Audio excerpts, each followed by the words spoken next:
નમસ્કાર વિદ્યાર્થી મિત્રો. એક સિક્કો 3 વખત ઉછાળવામાં આવે છે તો એના નીચે 3 ઘટનાઓ આપી છે જેની આપણે સંભાવના શોધવાની છે. સંભાવનાનો દાખલો છે. આપણે બધા જાણીએ છીએ કે એક સિક્કાને એકવાર ઉછાળો તો 2 પરિણામ મળે, 2 વાર ઉછાળો તો 4 પરિણામ મળે. હવે આમાં સિક્કાને 3 વખત ઉછાળવાનો છે. તો કોઈ પણ દાખલો ગણવો હોય તો પહેલાં આપણે સૂત્ર લખીશું. હવે એના જે કુલ પરિણામ છે, જ્યારે 3 વખત સિક્કાને ઉછાળો ત્યારે કુલ પરિણામ 8 મળે છે. એ 8 પરિણામ યાદ રાખવાની એક આ સરળ રીત છે. તમે અહીંયા ધ્યાન આપજો. અહીંયા આપણે 2 લાઈન ઊભી દોરી અને 7 આડી લાઈન દોરીએ. આપણે 8 પરિણામ છે તો એચ એટલે છાપ, હેડ, અને આ એચ ટી એટલે કાટ. H H T T. પછી આપણે જેમ સૂન ચોકડી તમે રમતા હોવ છો એમાં આપણે આમ ક્રોસમાં જેવી રીતે લખીએ છીએ એવી રીતે 3 વાર એચ. અહીંયા એચ પૂરો થાય પછી એની નીચેની લીટીમાં 3 વાર ટી આવી રીતે લખી દેવાનો. અને જ્યાં એચ લખ્યો છે એની બાજુમાં ટી, અને જ્યાં ટી લખ્યો છે એની બાજુમાં એચ. એટલે આપણને કુલ 8 પરિણામ મળશે. ફરી એકવાર સમજાવી દઉં. 2 ઊભી લીટી અને 7 આડી લીટી દોરવાની. H H H, T T T. પછી આ રીતે ક્રોસમાં 3 વાર એચ અને ક્રોસમાં 3 વાર ટી. જ્યાં એચ લખ્યો છે એની બાજુમાં ટી અને જ્યાં ટી લખ્યો છે એની બાજુમાં એચ. કુલ આપણને 8 પરિણામ મળે છે. એટલે કુલ પરિણામ 8. હવે આપણને જે 3 ઘટના પૂછી છે આ રકમમાં, એ 3 ઘટના આપણે જોઈએ. તો કે પહેલું આપણને આપ્યું છે તો કે બરાબર 2 છાપ મળે.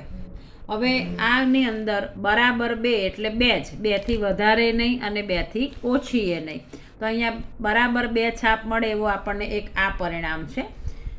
ત્યાર પછી આમાં પણ બરાબર 2 છાપ મળે છે અને આમાં પણ બરાબર 2 છાપ મળે છે. એટલે આ જે 3, આમાં એક છાપ મળે છે, આમાં એક પણ છાપ નથી મળતી ને આમાં 3 છાપ મળે છે.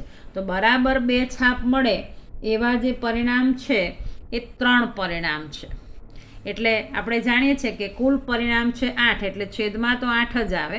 અને બરાબર 2 છાપ મળે એવી ઘટના છે 3, એટલે 3/8. હવે ઓછામાં ઓછી 2 છાપ મળે. હવે વિદ્યાર્થી મિત્રો, તમે બધા અહીંયા જ ખાસ ભૂલ કરતા હોવ છો. ઓછામાં ઓછી 2, તો એનો મતલબ શું થશે? ઓછામાં ઓછી 2 છાપ એટલે તો કે 2 તો ખરી જ. 2 થી ઓછામાં ઓછી 2 એટલે 2 થી વધારે ચાલે, પણ 2 થી ઓછી નહીં. હવે ઓછામાં ઓછી 2 એટલે 2 તો ખરી, એટલે 2 ખરીવાળી આ 3 ઘટના તો આવી જ ગઈ, જેમાં 2 છાપ છે, આમાં પણ 2 છાપ છે ને આમાં પણ 2 છાપ છે. ઓછામાં ઓછી 2 એટલે 2 ખરી, 2 થી વધારે ચાલે પણ 2 થી ઓછી નહીં. તો 2 થી વધારે ચાલે એવી આમાં 3 એ 3 છે, એટલે આ આવશે. એટલે 3 આ અને 1 આ, એટલે 4 પરિણામ મળશે. આ બધામાં 1 છે અને આમાં 1 નથી, એટલે આ નહીં આવે. ઓછામાં ઓછી 2 એટલે એવા આપણને પરિણામ મળશે 4. એટલે 4 પરિણામ મળે છે. એટલે અહીંયા 4/8 અને 4/8 એટલે 1/2. આ ઓછામાં ઓછી શબ્દ સમજવા માટે તમે એક સરસ ઉદાહરણ યાદ રાખો તો તમને કાયમ માટે ભૂલ નહીં પડે. કે ધોરણ 10માં બોર્ડની પરીક્ષામાં પાસ થવા માટે ઓછામાં ઓછા 26 માર્ક લાવવાના 80માંથી. એટલે 26 લાવો તો પાસ, ઓછામાં ઓછા 26. 26થી ઓછા નહીં, 26થી વધારે લાવો તો ચાલે. એમ ઓછામાં ઓછા 2 એટલે 2 ચાલે, 2 થી વધારે ચાલે પણ 2 થી ઓછા નહીં. એવી રીતે ઘટના સી, તો કે વધુમાં વધુ 2 છાપ. હવે વધુમાં વધુ 2 છાપ એટલે શું? વધુમાં વધુ 2 એટલે 2 તો ખરી જ. હવે 2 ખરી હોય એટલે આ 3 ઘટના આવી જાય. વધુમાં વધુ 2, 2 થી ઓછી ચાલે, 2 થી ઓછી એટલે 1 હોય એ ચાલે, એટલે આ 2 તો ખરી. એ સિવાય આય ચાલે, આય ચાલે અને આય ચાલે, એટલે 3 ને 3 6. પછી ના હોય તોય ચાલે, એટલે આય આવશે. પણ વધુમાં વધુ 2 એટલે 2 થી વધારે હોય એવી ચાલે નહીં, એટલે આ એક પરિણામ આમાં નહીં ચાલે. એટલે આ 7 પરિણામ ચાલશે. એટલે વધુમાં વધુ 2 છાપ મળે એવા પરિણામની સંખ્યા કેટલી? તો કે 7. તો PC બરાબર 7/8. 8 વધુમાં વધુ શબ્દને સમજવો હોય તો ધોરણ 10ની બોર્ડની પરીક્ષામાં 80 માર્કના પેપરમાં તમારા વધુમાં વધુ 80 આવે. વધુમાં વધુ 80 એટલે 80 આવી શકે, 80થી ઓછા આવી શકે, પણ 80થી વધારે આવી શકે નહીં. વધુમાં વધુ એટલે 2, 2થી ઓછા ચાલે પણ 2થી વધારે નહીં. એવી જ રીતે અહીંયા એક પત્તાનો દાખલો છે કે સરખી રીતે ચીપેલા જે 52 પત્તા છે એ 52 પત્તાની અંદર 4 ઘટનાઓ આપેલી છે. તો સૌથી પહેલાં આપણે સૂત્ર લખીએ અને કુલ પત્તાની સંખ્યા.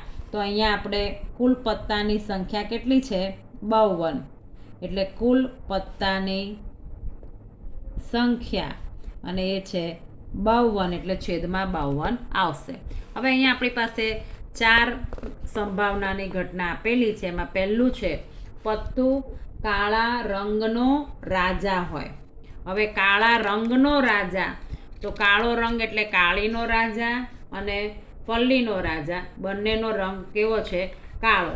એટલે કાળા રંગનો રાજા હોય એટલે એની એવા પત્તા કેટલા થશે? 2. એટલે પીએ બરાબર 2/52.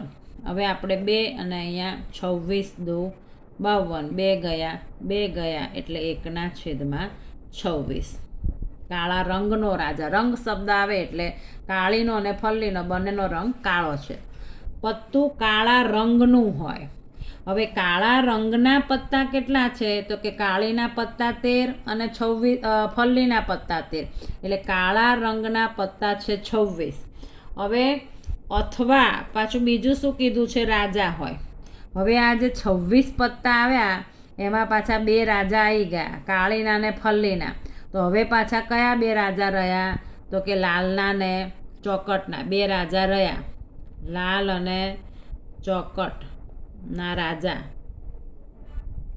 2 રાજા આમાં આવી ગયા એટલે 2 આ. એટલે કાળા રંગના 26 પત્તા અને ટોટલ રાજા છે 4. એટલે 26ને 4 નથી કરી દેવાનું કારણ કે 2 રાજા આમાં આવી ગયા છે. એટલે હવે એ પત્તાની સંખ્યા કેટલી થઈ? તો કે 28. એટલે 28 જે થઈ. હવે એની અંદર 28ના છેદમાં 52.